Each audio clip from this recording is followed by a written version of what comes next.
So I guess what I wanted to know kind of is, what's your background, career background? Like Oh, that's a funny question. Yeah. So my background, that's the actual microphone. It is, yeah. What are you pointing at? My background's actually science. Science, okay. Yeah. No, I was a biochemist, basically. Did research for about 7 years, joined the sales world in pharmaceuticals.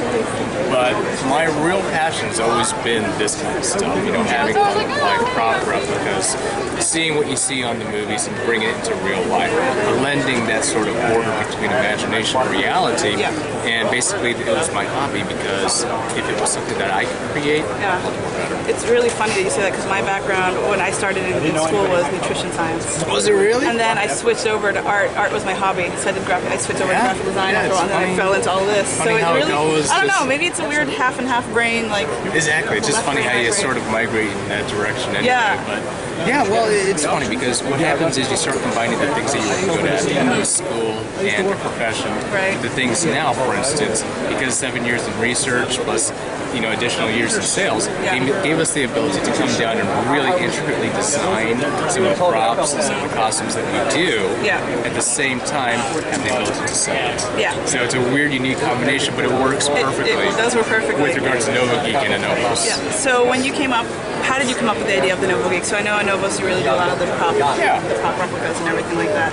So how did you come up with the Novo Geek? Well, my partner and I, Dana Gesser, we came up with the concept of Novos.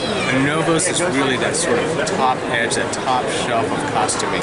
We want to make it look like you stepped off a film. But the problem with that is it's a very elite but smaller niche crowd. So prices range from $3 to all the way up to $2,500, depending on what package you get, which sell very well. But we wanted to. There was a lot of love. There was a lot of love out there, especially for something like Battlestar Galactica, for instance. How could we get out there? How could we get the name of Battlestar Galactica, Star Trek, Dexter, without having to ask for such high prices? So what we did is we came out with the Novo Geek. So what the Novo Geek is it tries to blend real life with real life function with props. What better way to express your fandom than small trinkets that you can use in everyday life? And what we call it is pleasantly disrupting your day. Having a rough day, boss has been screaming at you, but you look down and you see one of the Galactica USB sticks sticking out of your computer. You just giggle at it, right? It's a pleasant disruption. Hopefully it changes your mood for the day, and hopefully it changes it for the better. At least for the better. That's kind of the point. So we wanted to bring the world of propping into your daily life. How can you do it and put it at a price point where you can really attack? I call it the subtle geek. The subtle geek. Because my day job, I do this on as extra stuff. So my day job, I'm in the desk. I'm in the desk all day. So I'll wear my little Doctor Who little TARDIS thing. Nobody really knows what it is until. But it's personal too. Until if they get it, you know what I mean? Exactly. Are you in the know sort of thing? So it's kind of a little something else. And that's exactly it. I mean, it's art. The world of the geek is it's almost instant unification. You see that thing, that subtle piece.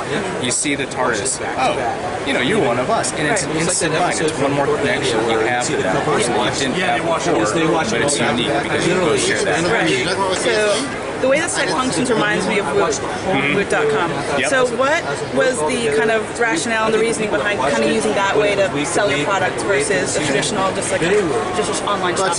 Our site, it very much started out as a Woot.com. Very much kind of the get everything out there within a week, try to sell it. So a lot of that was actually just a logistic matter, because what we wanted to be is a innovations type company. We wanted to come out with something new every week or every other week, and in order to do so, sort of the backside of it is we have to deal with a lot of manufacturers, global manufacturers, and in order to get to that, we have to have catalytic amounts of volume. So that was the only way that we can concentrate things, was concentrate it into some sort of find a way to concentrate the volume purchase so that everybody benefits from that price. At the same time, we don't lose the ability to innovate by doing so. So you still get to put out some really interesting stuff. And then, so I know the kind of geek consumer that you're targeting is that kind of person who works in that office. Or it's like, okay, the jump drive made me totally giggle. So how did you go about selecting like PSG, Star Trek, Dexter? what kind of what made you go after those? Is because you already have the kind of connections with through Novos, and you kind of worked it out that way? That's the big thing right there. A lot of this has to do with legacy. Yeah. Right? You need, in order to make something like this work, you have to have a history, you have to have a legacy. Yeah. There's Star Trek, I mean, since the 60s, right? And then we have Battlestar Galactica. Yeah, there was a 75, but really the new Galactica really hits, really touched home with people. I mean, you watch some of those episodes and it just, like 33, the miniseries, and there's just so many topics in there that really hit home for everybody. Yeah. And so that's what's created the legacy. That's what's created the fans who are just rabid and really just want to keep this thing alive. Yeah. And that was important too. So those two. And then Dexter came along because we kind of started seeing the same patterns of people following it. Right. And it kind of falls into the genre of the pleasantly macabre, if you will. Yeah. Not too macabre, but pleasantly macabre. And you'll be happy to hear that we're coming out with a lot more Dexter items. Oh, cool. That, I'm afraid to say, but we're very, very excited. Yeah, that's awesome. If you think we're good at this stuff, I know, we have this really weird gift for the pleasantly macabre. Oh, geez. I don't know if I'm like excited or afraid or both to wonder what that is. Both, because that's technically what it is. I guess, I guess it's the reaction. So. Exactly. Cool. And so you've got the legacy with those products. How do you go about what's selecting the next kind of lines that you want to go? See, it's a combination of what was popular in the show, what was recognizable in the show, right? So you want to choose the things that, for instance, like you don't want to get an FTL key, right? An FTL, well, how many people really know what an FTL key is, type of thing? You want to attack the big pieces first. You want to attack the key points, such as ships, such as qubits, and then you move to the next level, which is literally looking at what are you doing your daily life, right? I mean, for the Dexter product, we try to envision ourselves as sitting there watching Dexter. What's around you? Who are your friends? What are they drinking out of? What are they sitting on? What are they standing up, going to the kitchen to grab?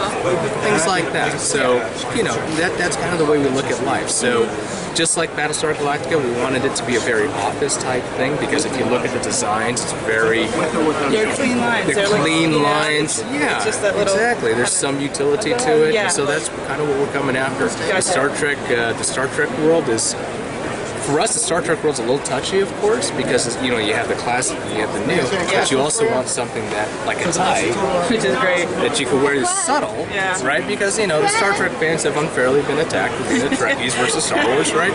So why not go with a tie that simply says I'm wearing a piece of the original fabric that we use in our TOS tunings, right? At the same time, we're not wasting fabric, because we use scraps to make that. Yeah, exactly. Hey, but again, it's that subtle kind of geekery, I guess. And the subtle geek that someone gets to walk in with their captain's, big meeting, they have their captain's tie on and feeling they can take on the world. Yeah.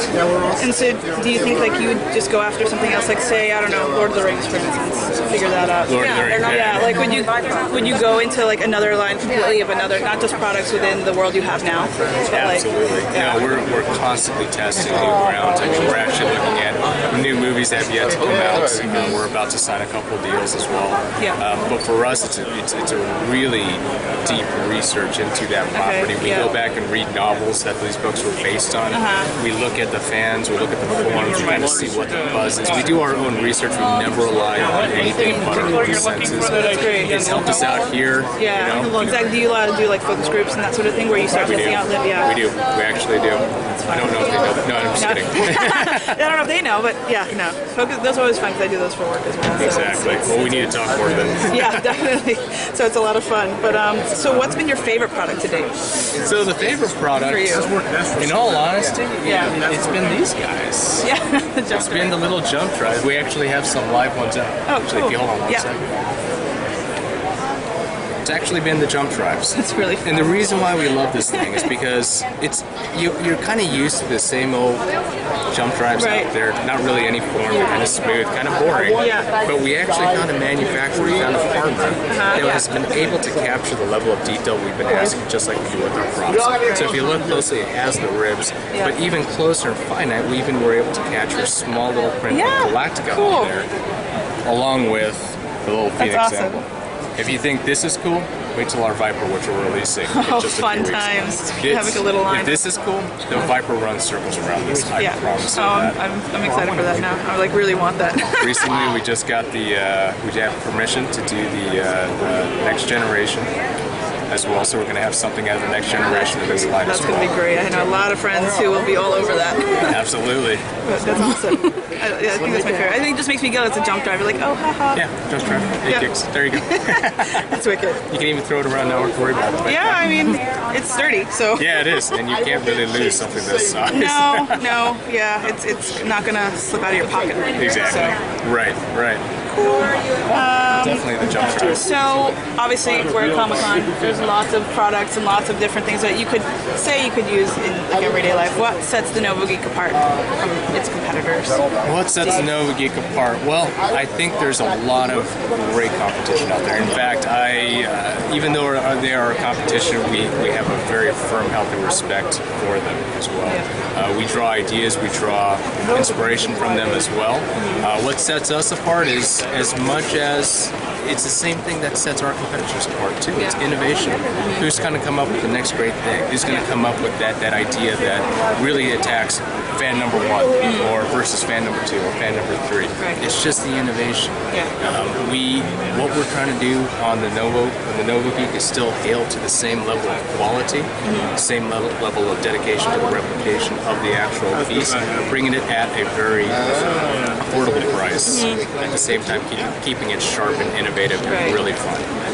I think having the kind of the 1 week or until it runs out sort of thing with that model, that Whoop model, really kind of drives home like, oh God, I'm not going to be able to get this, in a week or whatever. So it's that sense of urgency that I think also kind of helps that as well. That's what we try doing.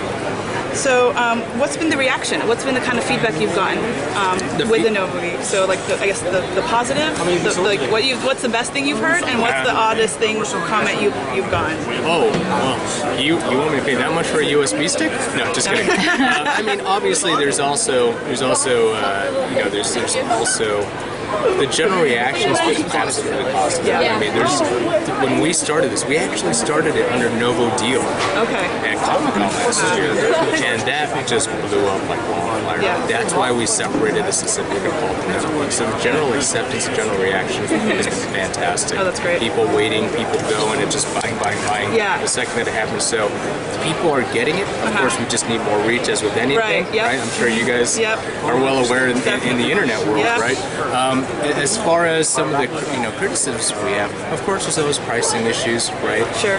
So what we try to do with that is try to push it down even further. Yeah. We listen very carefully to what people say, and we even ask people to come out with ideas to kind of lend their ideas to us. And, if it's something we take, we'll pull you in and we'll make sure that you're happy as well. So, we tell people to openly critique us. We tell people to openly share their thoughts, whether it's positive or negative. We'll never take it down from our sites. We'll answer it right there because we really do appreciate that. And the fact that you're given and taking the time to actually write these things, we appreciate most because that's what really matters to us. Yeah, definitely. Well, the company overall just really spoke to kind of the type of geek I am. I don't tend to wear lots of stuff, especially at the office. I can't.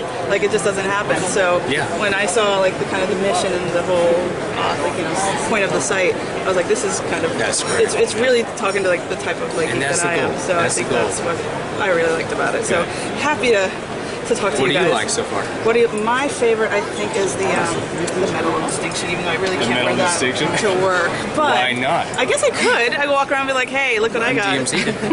Where we could give them out is actual awards for people. How awesome would that be? That would be quick. You're like, hey, you got the medal. Instead of giving out a little placard or something. You got the medal distinction. That'd be wicked. Hey, you know what? I'm gonna go back to work and I'm totally gonna try to we'll make it into chocolate too. Awesome. That would be fun. That's what it does. So what's the geekiest thing that you own?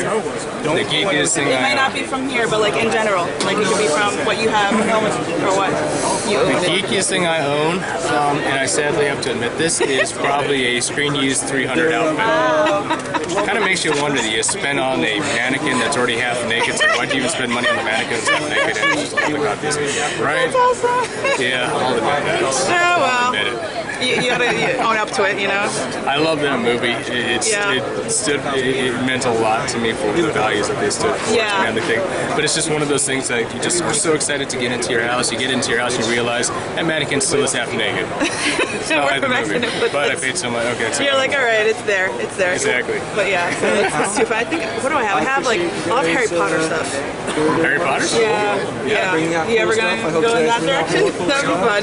I know there's like the Noble Collection does a couple of like odd yeah, Noble Collection does a great job. Thank you. Yeah, thank you, man. See you online. Yeah, I'll see you online. Keep you email, I guess.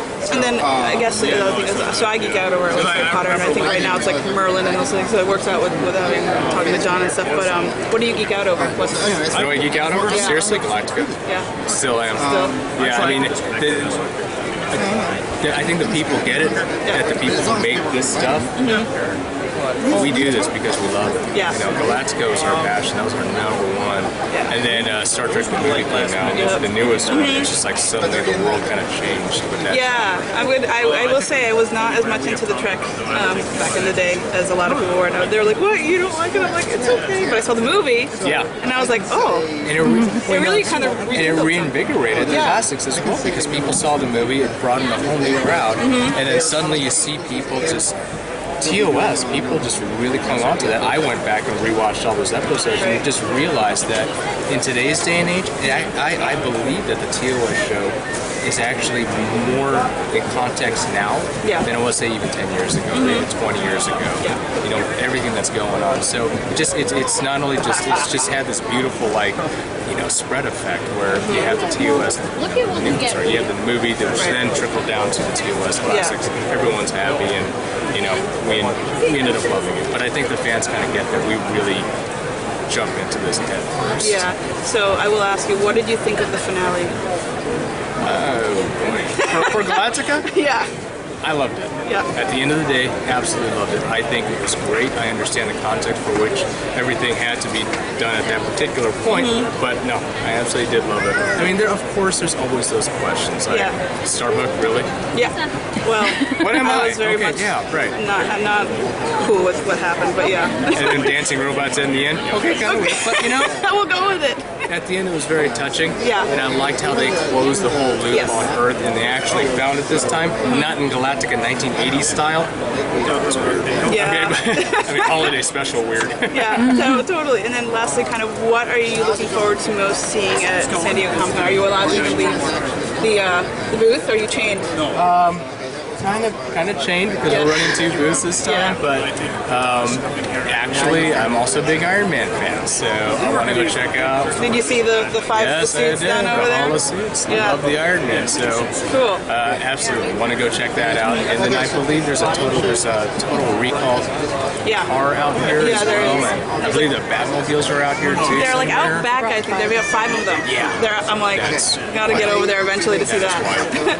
Cool. Well, thank you so much for talking to us.